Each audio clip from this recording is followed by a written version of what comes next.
I pulled into the driveway of my childhood home after 12 long years. The house looked smaller than I remembered, but the memories hit me like a train. I walked up the steps, ready to unlock the door. And then a woman I had never seen in my life opened it before I could even touch the handle. She looked me up and down and said, "Can I help you?" I told her, "Yeah, you're standing in my house." She crossed her arms and said, "No, this is HOA property. We bought it from the association years ago." My stomach dropped. Nothing she said made sense.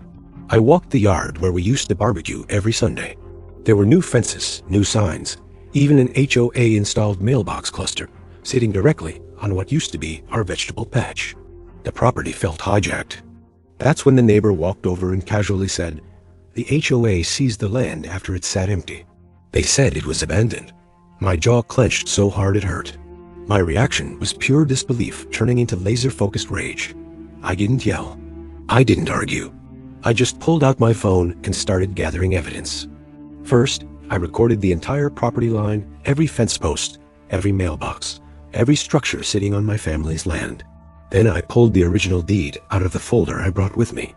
My parents kept every document, and I had the plat map, the title, even the paid-up tax receipts. None of it ever transferred to the HOA, not legally, not even close. Next, I took drone footage from above, documenting all the encroachments, the house occupation, and the HOA's new common area sitting smack in the middle of my lot. Then I drove straight to the county records office. The clerk looked at my paperwork, looked up the parcel, and said, "Sir, the land was never foreclosed, never sold, never transferred. It's still in your family's name." That sentence lit a fire in me. I called my lawyer right there at the counter. He told me exactly what to do. We filed for unlawful possession, illegal property seizure, and fraudulent transfer. We attached drone footage, the deed, tax receipts, and 12 years of untouched ownership records. The consequences hit fast. Sheriff's deputies served eviction notices to the occupants who had apparently bought the home from the HOA without verifying ownership. The HOA was slapped with a court order demanding they remove every structure, mailbox, fence, and sign they placed on my land.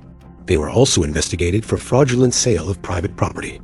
But the payoff, the moment that felt like justice delivered, came 3 months later. I unlocked the front door of my family home myself, legally restored as the owner. The yard was cleared, the mailbox cluster removed, the fences torn down, and the HOA president forced to write me a formal apology. And now, the association is permanently barred from managing, accessing, or interfering with anything on my land. If you love HOA justice stories, like the video and subscribe.